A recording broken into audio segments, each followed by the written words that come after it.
No one began as a slave. That's not what God put you here for. If you know anything about the history of slavery, that's the first thing that they did. They beat your history and your native tongue out of you. And what's amazing about America, even the state of Texas, the school board is now expunging slavery out of the books, so they won't have to be held accountable for what they did. It's going to be difficult for people to prove intellectual inferiority. That's why even in our textbooks in school, they don't like to teach our children about black inventions. Because even greater than our African history are our American inventions. Because from nowhere, you're coming up with things that revolutionize the American social and economic order. Well, basically, there is a proverb that says that the only thing that peoples of European descent ever created was the patent office, because they stole everybody else's ideas and put their name on it.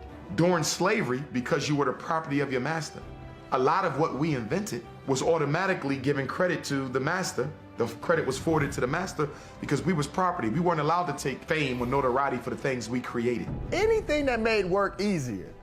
Why would white people want to invent something that make work easier when they had black folks to do it? You have a huge incentive to try to get things to move smoothly so that, you don't get any more lashes.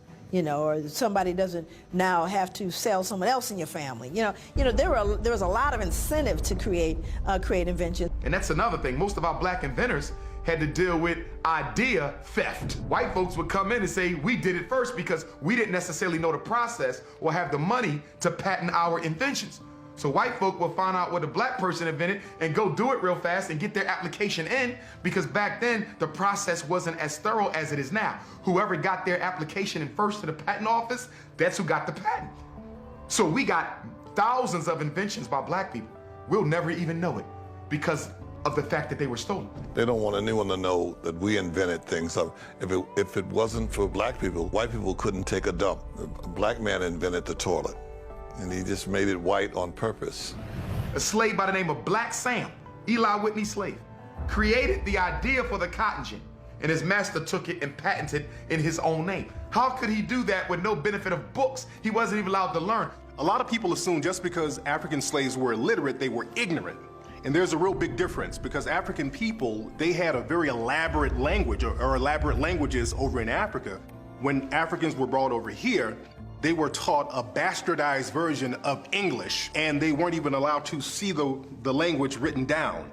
And they were taught the language by lower class Europeans who were living in the South. So even though there was that major obstacle, blacks still did phenomenal things. Thomas Edison was known for stealing people's inventions. He was known for taking the inventions of a few African-American inventors. Lewis Latimer, Granville T. Woods actually went to court with Thomas Edison, and Granville T. Woods actually won his case. Thomas Edison tried to bring Granville T. Woods to court on that invention. And I just saw a commercial for Mazda, I believe, cars, where they said, here's a man holding 1,000 patents. Well, 90% of them he stole. Alexander Graham Bell and Thomas Edison, who are probably considered America's two greatest inventors of all time.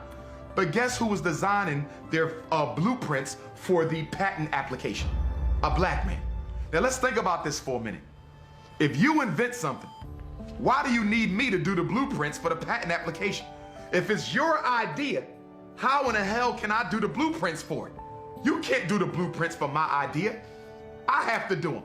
So if Latimer is doing the blueprints, if he is your chief draftsman, and he's doing your blueprints for your patent application, Alexander Graham Bell, did you invent the telephone, or did Lewis Latimer invent the telephone? Thomas Edison had a whole troop of people that was in his sweatshop, and depending on the invention, he would hand it over to that particular department and tell them, see what it is that does, and then do something a little different, and we'll patent that. And when he took Granville T. Woods' information and tried to make it his own, the court said no. The watermelon and black people stereotype, that came and that was popularized by Thomas Edison. Around 1890, Thomas Edison put together this Nickelodeon reel. There were these African-American men who were joking around, shucking and jiving, and kind of mugging for the camera, and they were eating watermelon. And Edison filmed this, put this out, and the general public saw this, and they said, okay, African-American people must really love watermelon.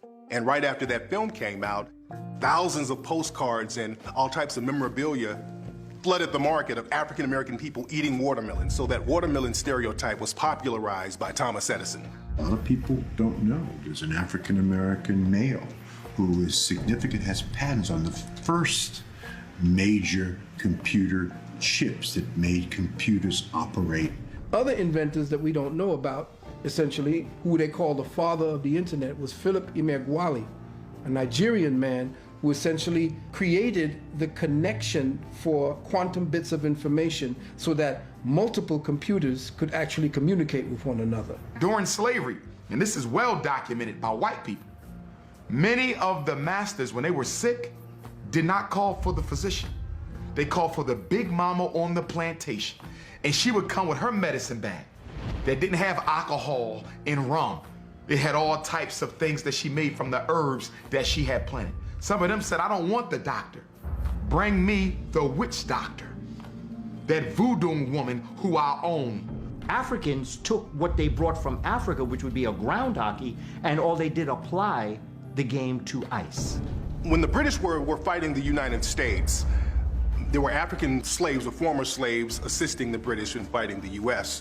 When the U.S. won and the Britons lost, many of the African Americans were sent to British colonies in West Africa, and many of the African Americans were sent into Nova Scotia, Canada.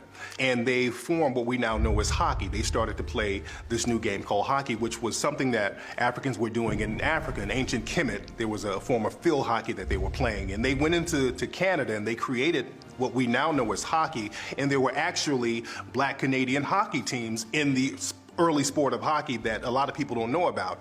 And there's a great book about that called Black Ice that talks about the early inventors of hockey who were men of African descent.